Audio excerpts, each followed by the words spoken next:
लोकसभा चुनावों को लेकर भाजपा और कांग्रेस प्रत्याशियों में दिल्ली में मंथन कर रही है। हालांकि भाजपा ने हमीरपुर और शिमला संसदीय क्षेत्र के लिए प्रत्याशी के नाम का ऐलान कर दिया है, लेकिन कांग्रेस पार्टी अभी तक एक भी प्रत्याशी का नाम तय नहीं कर पाई। कांग्रेस के वरिष्ठ नेता रामलाल ठाकुर ने शिमला में कहा है कि लोकसभा चुनावों में प्रत्याशियों को लेकर कांग्रेस हाईकमान जल्द निर्णय लेगा और मंडी सीट से मौजूदा सांसद और कांग्रेस अध्यक्ष प्रतिभा सिंह संभवतः चुनाव लड़ेगी। बाकी सीटों पर जल्द नाम तय हो जाएंगे। वहीं हमीरपुर लोकसभा सीट से चुनाव लड़ने के प्रश्न पर रामलाल ठाकुर ने कहा कि उन्होंने चुनाव लड़ने के लिए आवेदन नहीं किया है और पिछली बार भी पार्टी हाईकमान के निर्देश पर लोकसभा चुनाव लड़ा था। पार्टी कमान के जो भी निर्देश होंगे उसकी पालना की जाएगी।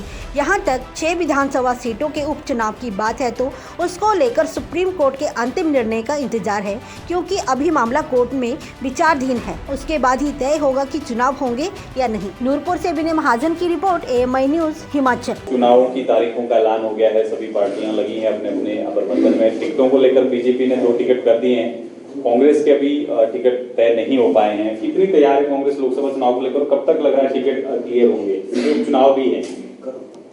देखो, इसको आप अलग अलग से नहीं ले सकते। इसको आपने कहा कि भारतीय जनता पार्टी वालों ने अपने टिकट डिक्लेयर कर दिए, शायद पूरे 100% नहीं करें। 4 पार्लियामेंट्री कॉन्स्टिट्यूंसीज हैं, 2 के डिक्लेयर तो कर दिए, हमीरपुर और एक जो उनकी शिमला पार्लियामेंट्री कॉन्स्टिट्यूंसी है, वहाँ की डिक्लेरेशन होगी। लेकिन 2 विधानसभाओं की पार्लियामेंट की जो डिक्लेरेशन है वो भारतीय जनता पार्टी ने भी नहीं करी है। और ये भी सच है कि कांग्रेस पार्टी ने भी अपने उम्मीदवारों की घोषणा अभी तक नहीं करी है, सिर्फ क्योंकि प्रतिभा सिंह जी हमारी मंडी से जो है वो सिटिंग MP है, स्वाभाविक है कि उन्होंने इलेक्शन लड़ना है। बाकी 3 हलकों के बारे में अभी जो है वो जो हमारे स्थानीय जो स्टेट के लीडर्स हैं वो, और फिर दिल्ली में हमारी जो पार्लियामेंट्री बोर्ड है वहाँ से जब तक कैंडिडेट क्लियर नहीं होंगे तब तक अनाउंसमेंट नहीं होगी। तो इसलिए बिल्कुल सही है कि अभी जो है वो कांग्रेस ने अपने उम्मीदवारों की घोषणा नहीं करी है। तैयारियां किस तरह की है सर कांग्रेस की? क्योंकि उपचुनाव भी है, कहीं ना कहीं इस तरह से 6 बागी अब विधायक हुए हैं। अब कांग्रेस को दिक्कत मानते हैं क्योंकि कैंडिडेट भी आपके पास नहीं है, विधायक भी आपके चले गए हैं, तो ऐसे में कितना टफ मान रहे हैं सब उपचुनाव भी? इसको जो तो है अलग अलग से लेना पड़ेगा आपको। ये जो अभी 6 विधानसभा जो कॉन्स्टिट्यूंसीज हैं जिनका एक्सपेल्शन हुई है विधानसभा सदस्यता से, उनका केस अलग है और पार्लियामेंट के चुनाव अलग है।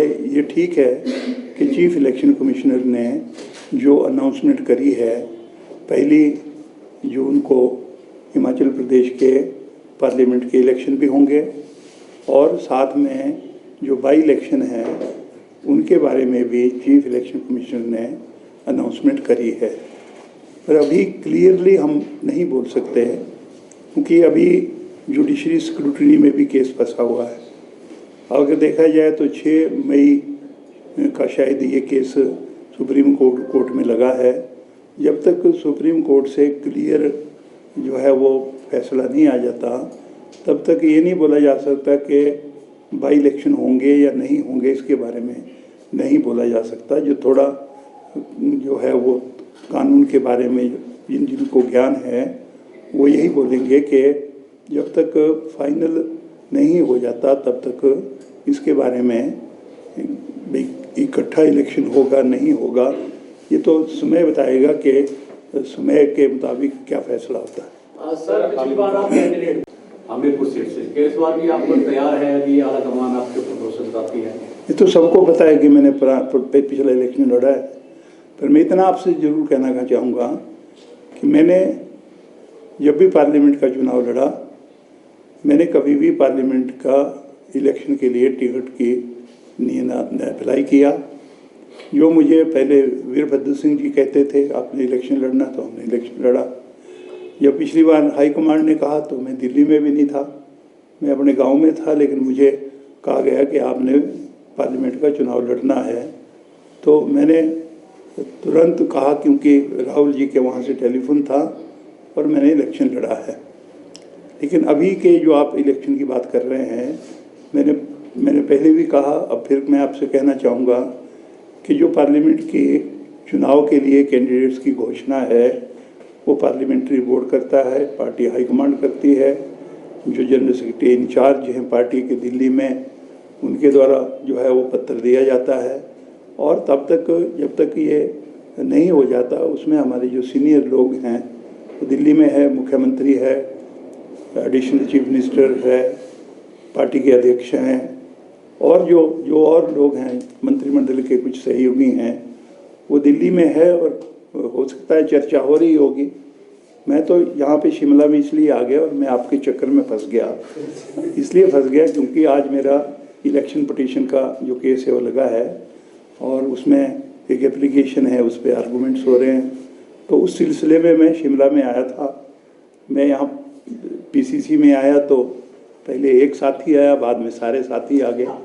तो मैं आपका धन्यवाद करना चाहूँगा कि स्पॉन्टेनियस आपका यहाँ पे आना जो है, ये कोई प्लान में नहीं है। आप शायद सेक्रेटरीट से भी मिले हैं, क्योंकि सारे नेता हिमाचल प्रदेश में नहीं हैं। तो आपके पास भी टाइम है, तो इसलिए आपने सोचा रामलाल ठाकुर शिमला में है तो मेरे से बात कर लें। तो आपका बहुत बहुत धन्यवाद। लेकिन जो आलाकमान कहता है आपको इलेक्शन लड़ी, आप तो अब तैयार है? वो अलग बात है, वो जब cross the bridge when the time comes. Sir, एक कोऑर्डिनेशन कमेटी भी